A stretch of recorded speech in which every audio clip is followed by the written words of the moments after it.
sensory city. There was an image that I showed of Anish Kapoor's Cloud Gate painting, artwork, sculpture that had been painted black, but apparently this is not, one of the students has actually informed me that it's actually, the information I got was actually from a satirical news site. So this is a good lesson. Always check where your information comes from. So the Vanta black that Anish Kapoor designed is actually a real type of paint, but the actual painting on Cloudgate didn't actually happen. That was just a satirical news story. And it actually doesn't say that it's satire on the website, it just says it's playful news. So you do have to check these things carefully because I was fooled by that. And I thought it was really an actual news item. And this is an issue that's been coming up quite regularly in the media about news that isn't real. So you do kind of have to check that sometimes. I mean, sometimes there are things that come up that look like real news, but they actually aren't. So I've taken that slide out of the presentation. I've put all the slides on Blackboard now, so if you need to refer back to anything, you can find it. Okay. So I just thought I'd start by telling you that so that you don't do the same thing as me.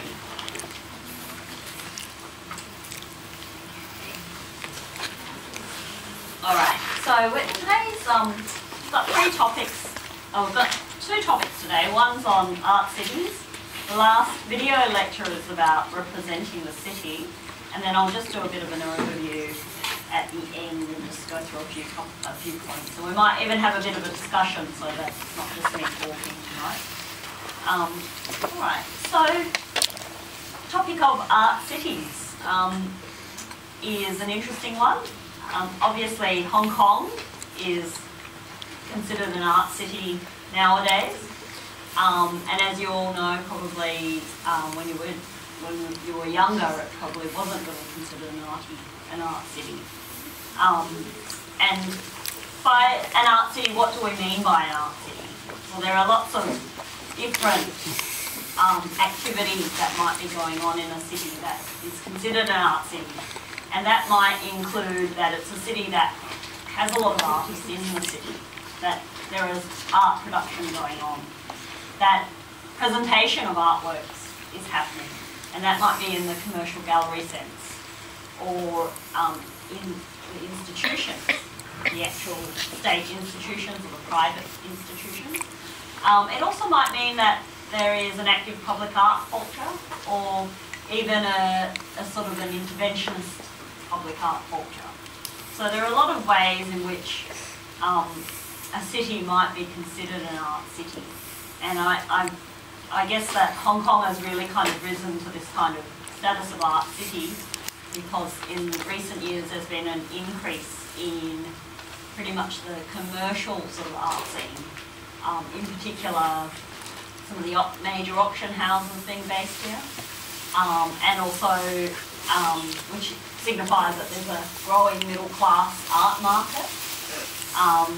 And then also some of the art institutions are increasing as well. We're in the process of getting a whole arts precinct, which is being developed. And it also seems like local government as well is becoming more engaged with the role of art in public places. I've seen a lot more initiatives to promote the arts in public, particularly things such as projects that are happening in train stations. And one of the students here actually mentioned to me that at the Heritage House locally that there was a curator show in that Heritage House, which is just the Law Ook type of house. I went and had a look at that. It was a really lovely exhibition and worth having a look at. And the interesting thing about that particular exhibition is that it's a series of curated projects in several heritage houses around the city. So it really does connect contemporary art with some of the local issues that are happening. So anyway, a global city is often considered also is connected with this idea of an art city, and quite often global cities have actually been criticised for not really being that considerate of the culture of the city. And I think that's been a discussion that's happening more commonly now. And I did actually come across a book at a bookstore the other day called Art Cities of the Future, in which they asked 12 art curators to actually look at which are the up-and-coming art cities. And it actually said on the back cover, forget New York, London and Paris. So these are no longer the art centres of the world. These are the traditional art centres of the world, but nowadays they included cities like Delhi, India, Bagata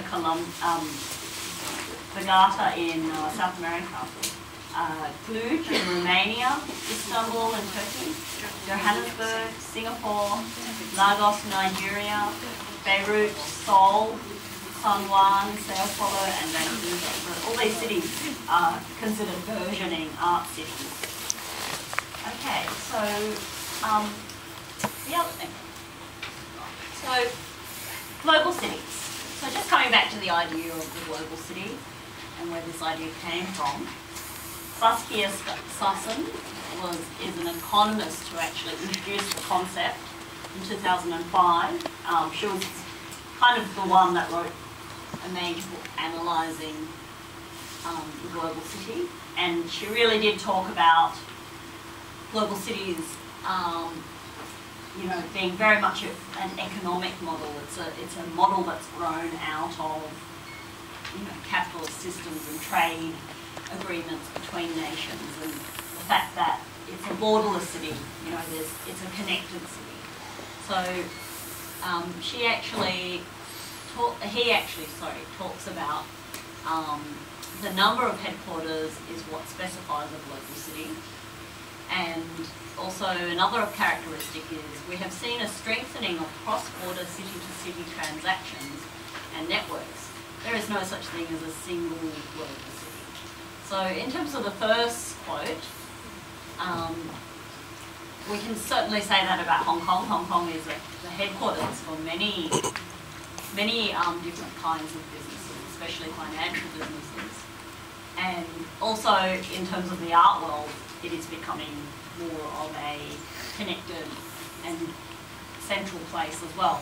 The fact that you've got White Cube opening a gallery here, and I asked the director just then, have you got any other galleries? She said, we've got one in Sao Paulo, but Hong Kong has really become positioned as a central point for this part of Asia and a gateway to China and lots of other places. So it is quite interesting that they specifically chose Hong Kong as the other location besides London. So London covers Europe, Hong Kong really covers most of Asia, I guess. Okay, so in terms of thinking about contemporary art, Terry Smith, who is a professor of art history, actually wrote a book called Contemporary Art World Currents, and it's actually a really fantastic book while you're studying, because it does really look at this idea of contemporary art being a global practice, and the way he's actually, instead of, he's repositioned contemporary art so that he is talking about art that comes from the whole of the world. So someone like Michael Armitage, the kind of practice that he's got, where he's telling the stories of a local environment, local region that he's connected to, but then he's showing in Hong Kong and in London is a very much a global and connected city-to-city kind of practice. So, and he talks about that quite extensively and how he redefines contemporary art practice. And the book's actually broken up into regions, world regions, and to show that there's a lot of activity going on across the world. It's not just in London, Paris and New York as it used to be thought of it in the modernist era. So from Terry Smith's book, as biennales have for decades attested, art now comes from the whole of the world, from the growing accumulation of art-producing localities that no longer depend on the approval of a metropolitan centre and are, to an unprecedented degree, connected to each other in a multiplicity of ways, not least regionally and globally. So that really gives you an indication of the kind of thinking that Terry Smith has put forward in that particular book. And obviously there's the growing number of biennales which have been promoting contemporary art as well. And there is actually a foundation called the Biennale Foundation. It's a not-for-profit group based in London. But they actually, it's sort of like an organisation for all the biennales that are connected to it. And I actually had a good look at the website earlier today, and there are actually, in the whole world, there are actually 218 biennials, official biennials, that are registered with them. And I think most of them are, like even some of the smaller ones were actually listed on that website. But this is actually the map from their website. You can actually go on and you can actually go into each region and have a look at where the biennales are. And apparently in Hong Kong there is, no, sorry, not in Hong Kong, in the Asia Pacific region, there's actually more than 20. There's been a really big rise in the biennale model in this region in particular, and it's probably because there is a lot of emerging cities that are trying to rebrand themselves, attract new tourism, and also be seen as innovative and exciting places that are worthy of visiting. So that's a big part of the reason why a lot of city planners are very keen to be involved in the arts, because it brings an exciting and innovative image to the city. So just this is some of the major biennales that have been around. That's an image from the Venice Biennale, which was the first biennale in 1885. And I guess the special thing about the Venice Biennale is that it was really an exhibition where, well, initially it was a local exhibition. The local government actually initiated an exhibition with Italian artists. And then a couple of years later they started thinking about, oh, maybe we should invite foreign artists. And so that sort of, they really thought it was really quite enjoyable having that input from the foreign artists. So after that, that sort of expanded, and then they started. There was also at that time that World Fair model of things that was going on. So the idea of having pavilions kind of started to be replicated in that model. And then Sao Paulo is the next oldest biennale, 1951, sorry. And then Documenta happened in 1955. And then the Sydney Biennale is quite old, it's 1973.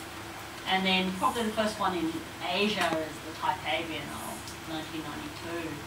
So there's actually quite a lot in the region if you look down at that list. Most of the ones that are listed here are really not that far from you. And do you think Hong Kong will ever have a biennial? Do you think Hong Kong needs a biennial? Not really. You don't look too impressed. I don't think it would be very difficult for you to travel to one of the other ones if you ever wanted to participate in one. And it gives you an excuse to travel as well.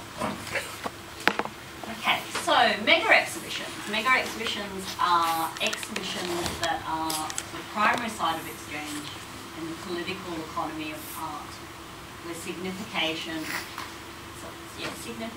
is constructed, maintained, and occasionally deconstructed. It's part spectacle, part socio-historical event, part structuring device, exhibitions, especially exhibitions of contemporary art. And they establish and administer the cultural meanings of art.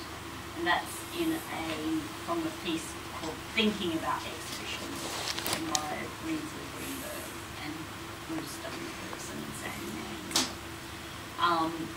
But yes, mega exhibitions.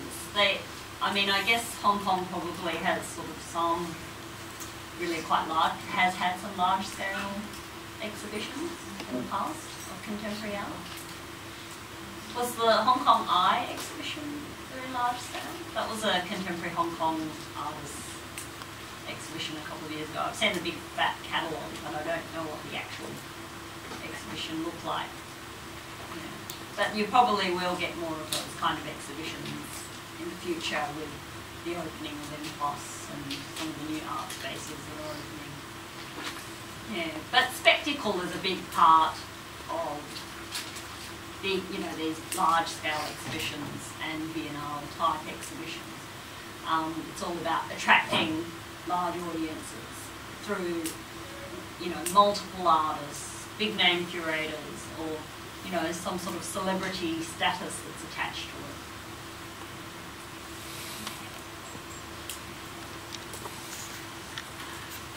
So this is just a quote from Anthony Gardner and Charles Green, and they wrote about mega exhibitions, and biennials, with their yearnings for international attention, bloated artist lists, equally bloated budgets, and necessarily loose themes, are little more than handmaidens to neoliberal globalism.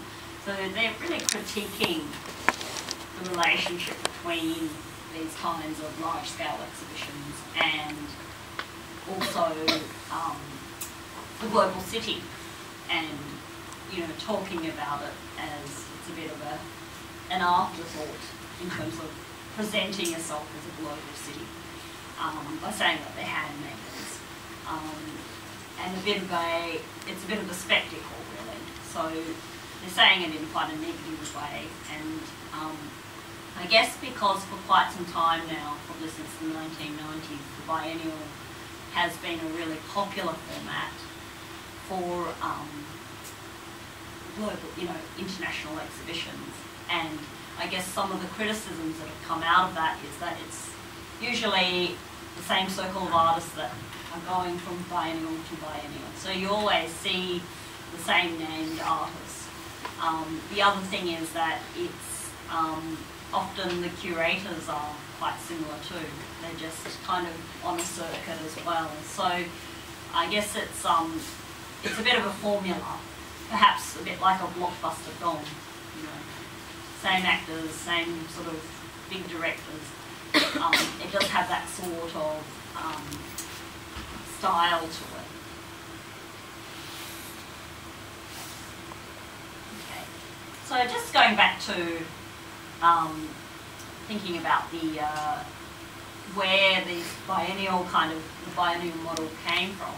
Really, it was influenced by these first early expos. This was the Exposition Universelle d'Art and Industrie in 1867 in Paris, and on the left you can actually see the Japanese pavilion, which showed off Japanese industry and also design, I guess, and art, applied arts. And that's what the site of the actual first expo would have looked like. And you probably know that the Eiffel Tower was built for that exposition, to show off the steel industry in Paris. But ever since these kind of expositions have happened, they've been the source of sort of inspiration for the Venice Biennale, which happened a bit later, sort of 30 years later. But the idea of the nation state and the pavilion showing off their finest arts, their finest industry, really did originate from this early Paris exposition. And they still continue today, except they've kind of really branched off as two separate things. I mean, we recently in Shanghai, they had the Shanghai World Expo, but there was some art involved, but I think really it was very much about industry. And then in other parts of Asia, so the biennials really have come a long way, and this was the Yogyakarta biennial, which was very much focused on the local art community. But I think it was quite interesting because in this particular exhibition, the 2009 biennial, they really focused on the Islamic connections in the community, which was quite a different kind of approach. They really celebrated that sort of connection to the Middle East and to the Islamic culture. And the curator is quoted as saying, in a long journey, stopovers become important as temporary destinations. They give time and space for musing, not just about what has happened along the road, but also the destinations and risks ahead. So he really, they really did focus on this idea of the journey, and I guess culture as how culture travels. And a big part of globalisation is the fact that we are very mobile, and mobility is really kind of actually, sort of influencing the way we identify with ourselves. And the journey is a big part of our contemporary experience. So I think that was, and then, how culture travels through journeying. So I think that was why they did decide to look at perhaps maybe an identity of theirs that is not really examined often. And then the Gwangju Biennale is another very interesting one. This is in Gwangju in Korea. And the interesting thing about this particular Biennale in 2012 was that to counter the dominance of having just the one artistic director, they decided to have a curatorial panel made up of a round table to try and change the approach for the biennial. So they actually had 6 curators, not one curator, no star curator. They had 6 curators who were all female, and I think generally it's usually males that are curators in the international art world. And it was about the collective experience and the collaborative experience. So they actually tried to work on having a unified biennial, but also realised that, to curate a show that's collaborative, that it is about having a conversation between the group and also working together on how to organise such a large exhibition like this. But they also realised that in curation sometimes there can be friction and disagreement about how things are done, but that was something that they embraced as part of the process of the round table. So it's a very different approach to some of the previous biennials that have happened. And then just going back to Anthony Gardner and Charles Green, so the world art model of cosmopolitanism developed a strange vampiric afterlife in which the conflict was temporarily resolved through the mutually parasitic, symbiotic importation of global culture, knowledge by the singular artu globe-trotting curator. So here, Gardner and Green are actually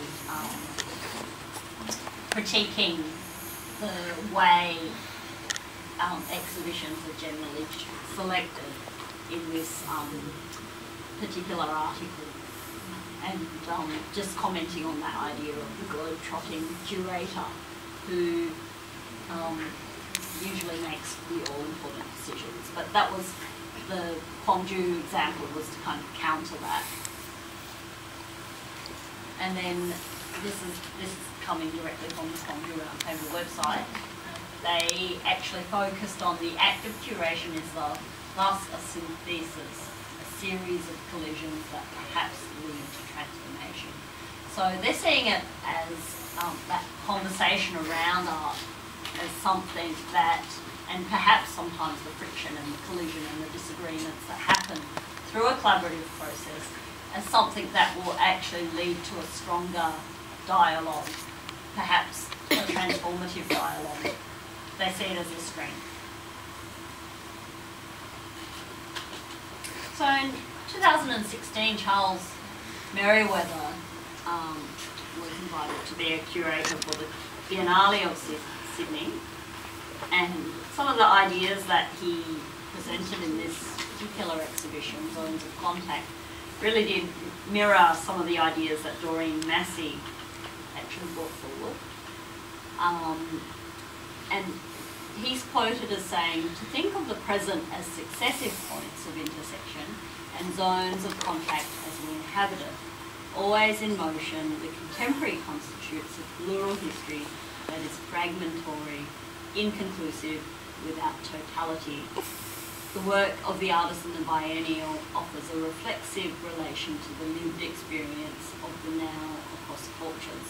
They explore what it means to be in and of the world, shaped by the uneasy contradictions between cultures, the unstable, transient zones of inclusion and exclusion of people.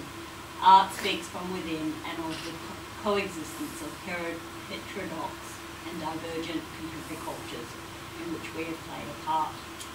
So really, it's it does reflect quite a lot to like the Yogyakarta sort of themes, but it is this idea of being always in motion and also connected, but then also part of a history that is fragmented, inconclusive, without totality. And I'm sure you as people from Hong Kong can really relate to that, especially since you're in a very interesting period in Hong Kong's history of going through this decolonisation, and then also trying to understand what your future holds with the Chinese government, and what your relationship is with the Chinese government and Chinese culture. Also with language as well, it's quite interesting thinking about how English used to be very dominating, and now we hear Mandarin all the time, and Cantonese is sort of, we're kind of wondering what's the position of the Cantonese language. Where is that going to still be? Is that going to be something that becomes a language that's privately spoken at home, or is it still going to be a public language? These are all the questions that you'll probably have in your mind in the last couple of years, and it's certainly probably the question that that the people that have been involved in some of the big protests and things have been asking about as well. Okay, so just this is actually in relation to documentary 11. Okwe Enwiza was the curator of this show, and he actually really focused on art being a discussion and art being a form of knowledge production, and to say that it is a more expansive kind of knowledge form. And as you can see, this is actually an image from the Platform 5 documentary. It's very text orientated, but yes, he was very interested in the idea of art being a discussion, and to the point where there are no visuals in the promotional material.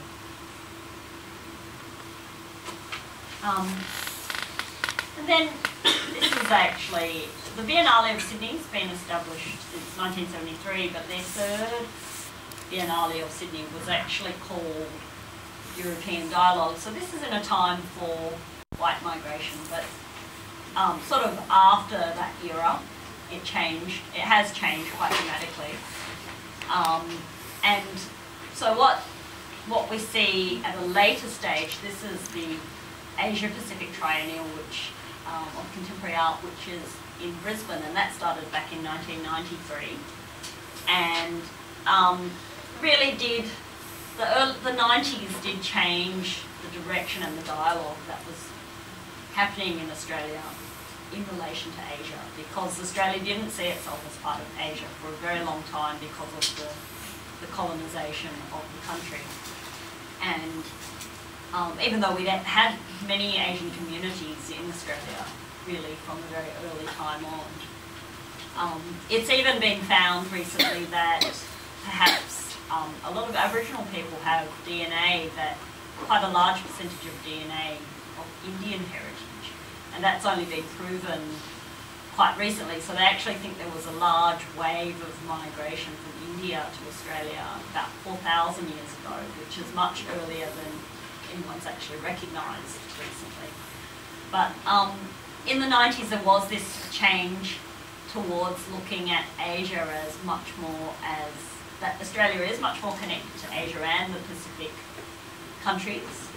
And that political shift kind of happened as a result of, well, for a number of reasons. It was always, with the, it's really kind of the government of the time. A Labor government has always been very much more connected to Asia. The Labor government in particular has always been quite connected to China. But in 1993, under the Keating era, Keating was very, very keen on revisiting Australia's cultural presence and realising that Australia's isolation in terms of being kind of a white, keeping its identity as a white country is not going to help it in its future. So APEC was developed at that time. That was initiated by Prime Minister Paul Keating.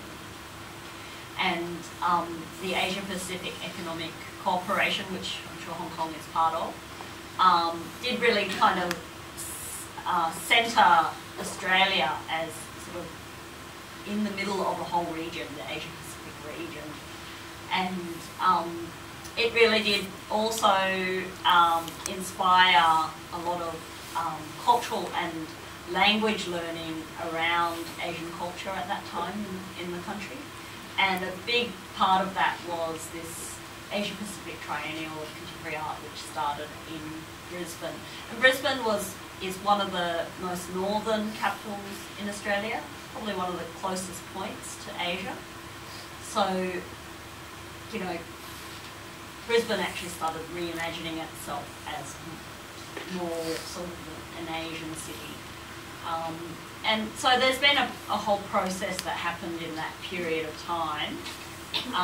But I think there are a lot more discussions going on now with between Australia and Asia, but I think it comes in waves. It depends on the government.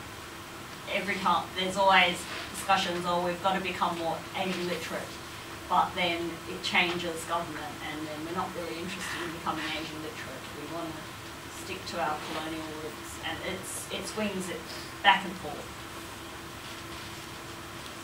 So this here was actually a groundbreaking exhibition, and it brought to Australia many very exciting Asian artists that were working across Asia and the Pacific region.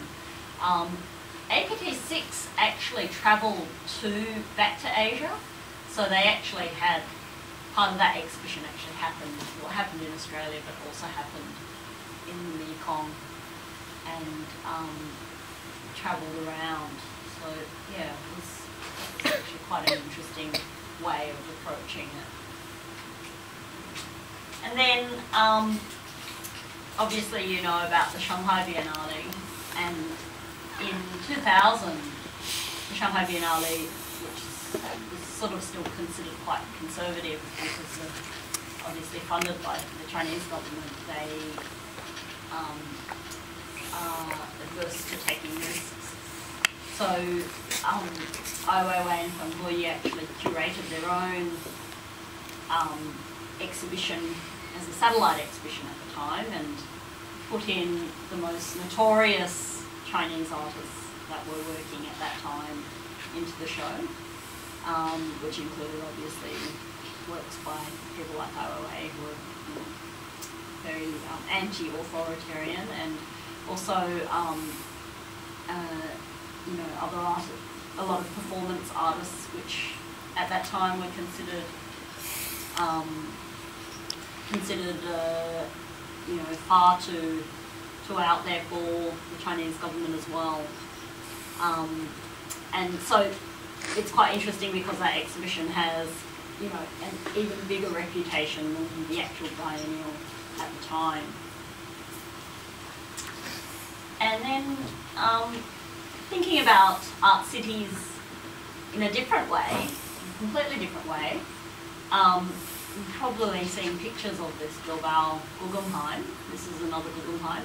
Globel was actually a city that was going through quite a depressed period. There was high unemployment, and the city government actually decided that they were going to seriously invest in arts infrastructure to try and revive the town and bring cultural tourism to the community. And that was the approach they took. So they actually got serious investment and actually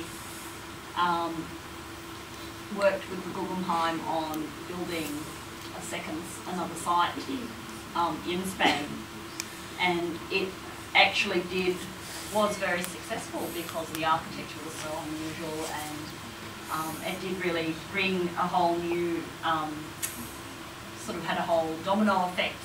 Once the centre was built, then it brought in tourism, it brought in new hotel businesses, it brought in new restaurants, and also created all sorts of different economies to revitalise the area.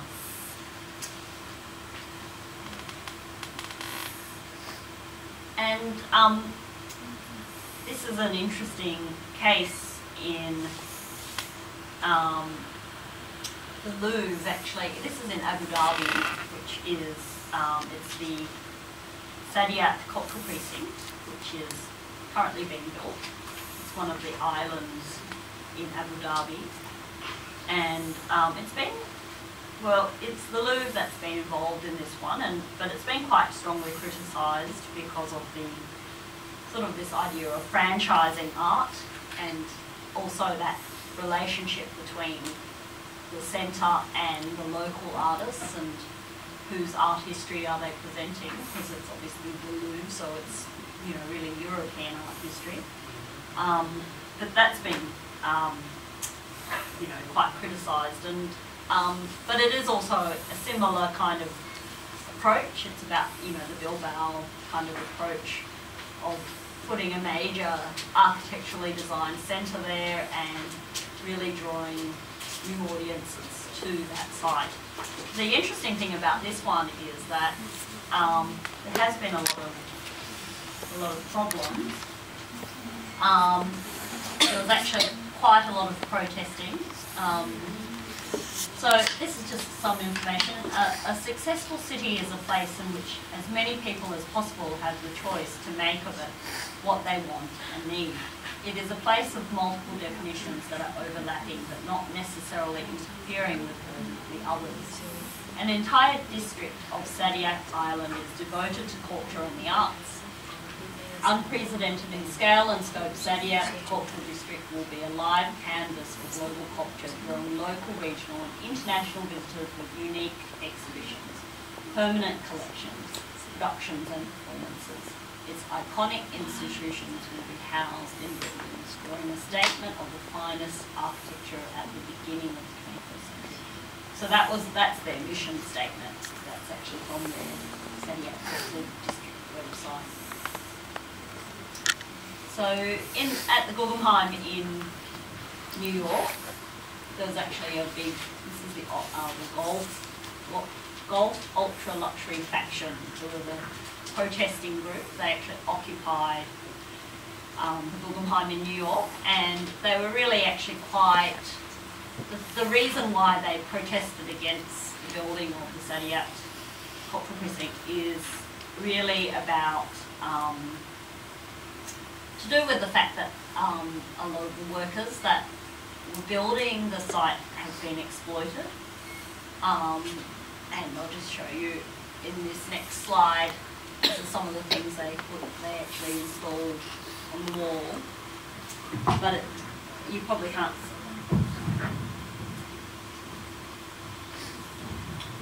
see it very well. It says, "Who is building the Guggenheim, Abu Dhabi? Migrant workers in labour camps, migrant workers who demand their rights, migrant workers to 130 degrees of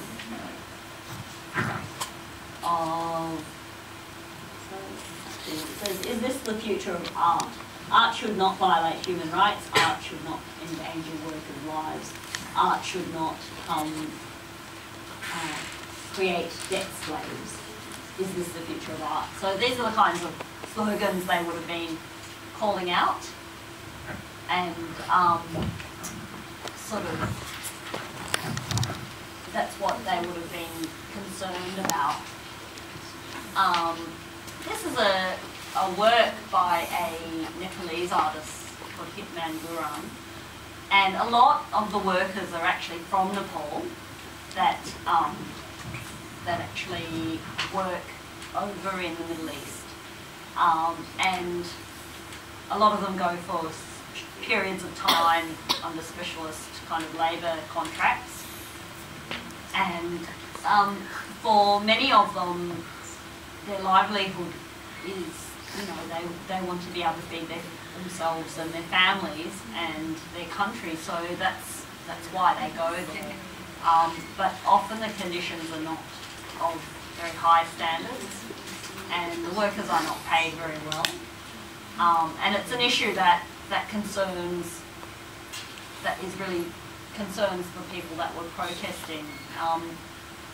Another thing that's really quite interesting is that politics often does intervene in some of these kinds of things, and artists, I guess, in the last, you know, probably since really the 1960s onwards, have become much more politically engaged, and you know, find it hard to work under conditions where it's not ethical. And I guess that's why there was such a large turnout for that particular protest. The Sydney Biennial actually, about 2 years ago, actually had a big problem because the Transfield company that was actually funds part of the Biennial is also a construction company, and they had a big government contract for Manus Island, which is the island where Australian asylum seekers arriving by boat are usually processed. So they take them to a particular island which is not part of Australia, and these people have to actually often stay in detention camps for quite some time before they are processed, and whether or not they go to Australia is a whole other issue, but quite often it's quite torturous and they're not very nice places to be in. And in Australia there is quite a huge concern by a percentage of the community about the human rights of these asylum seekers, who are, you know, if they're genuine asylum seekers, they actually have the right to come to Australia, and they are fleeing usually war conditions, fleeing for their lives. And so because Transfield had actually received the contract to build the infrastructure at Manus Island, and because they fund the Biennale as well, a lot of artists actually protested against the Biennale, to the point where Transfield actually dropped out their sponsorship. So they're no longer associated, which is somewhat a bit of it was quite a sad moment, I think, because of the fact that they were the company that kind of supported the Biennale through many years. But anyway, what ended up happening was that they did actually drop out of that because the politics was so complicated. And obviously in Hong Kong, we've got the West Kowloon Cultural District. Has anyone in this class got anything to do with this precinct? No? Maybe in the future you will have something to do with it. Yeah. Something that's really great about new things that are built in a city is that it'd be really fantastic if you as art students can get involved at some point, perhaps even as volunteers, just to get some experience and to start getting to know people in the art community.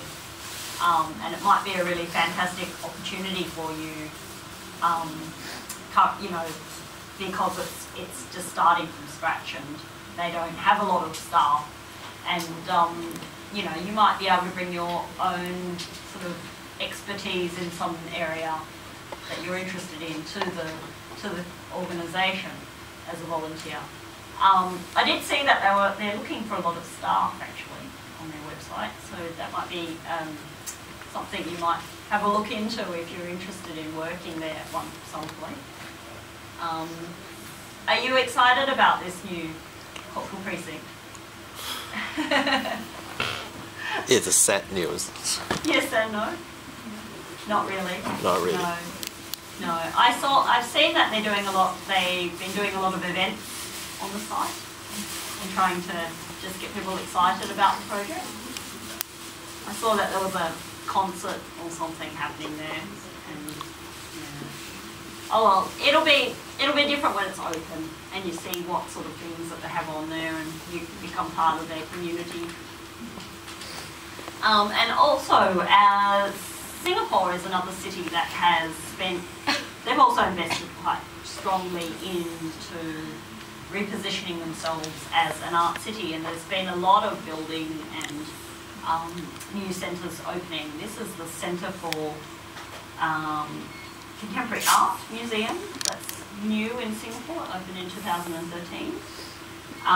But they've also been very active with academic partnerships and also encouraging art education in Singapore. I know that they're really seeing the creative economy as a big, having a huge influence in their society. I know that at one stage they were actively trying to encourage a lot of students to get into digital animation and things like that so that they can encourage sort of film production in Singapore. Because, as you know, film production usually brings huge budgets with it, and that can be quite a good stimulation for the economy. But they're really trying to encourage the knowledge economy, and a big part of that for Singapore has been as well. It's such an efficient and sort of, you know, efficiently run society, and they've had an image problem of being completely boring. So I think they've turned to the arts as a way of learning to be more expressive of who they are as a culture and as a community. And that's been a big part of it. They also have their own biennial, which is also run by the government. But in Singapore, we also know that they are quite strict. They've got quite strong censorship laws as well. But they're probably, that is probably slowly transforming a little bit because of the new cultural influences that are coming in. And then I just thought I'd end with this particular example. This is the Museum of New and Old Art in Hobart in Tasmania, which is the most southern kind of island in Australia. And Tasmania is not a very big city. It's probably only got about 200,000 people in it. But Tasmania is very famous as a very beautiful, natural kind of place. Beautiful forests and sort of amazing mountains, and so it's got a great reputation in that respect, but it never really had much of a cultural sort of reputation. And about 10 years ago, a self-made millionaire who, I've just suddenly forgotten his name, Walsh, his surname is. He is actually a kind of a mathematical genius that's that has kind of had a lot of businesses in gambling and sort of online gambling in particular. He himself is an online gambler, but also has run businesses that are to do with gambling, and he's a real entrepreneur. And he is also an art collector. So he's a very kind of an eccentric sort of person. David Walsh, sorry, is his name. And anyway, he's a private collector. He had a big collection of antiquities and contemporary art. He loved both. And he had originally on that site he had a small building there which housed his antiquities in his art collection, and it was getting too small for his collection. So he actually always envisioned that he would one day build this great big museum on that site. And so he didn't want to change the architecture of the building, and so instead of building a great big building, he actually went underground and done this 3-floor building underground, which you can see on the right-hand side, into a museum. So it's an incredible museum, and the works that are displayed there are new and old works juxtaposed to each other. He's really come up with a completely original way of curating the whole space, and a lot of the works are, some of it's from his collection. He's got some really interesting works in his collection, and then some of it is work that tours. There's a lot of work that comes from local artists as well. He invites a lot of local artists to have shows there. And I think it's really surprised everyone because it's really kick-started the economy in Hobart and brought a whole new range of people to the city. It's also brought completely new businesses, much more creative businesses, who are seeing the impact of the museum being put there. And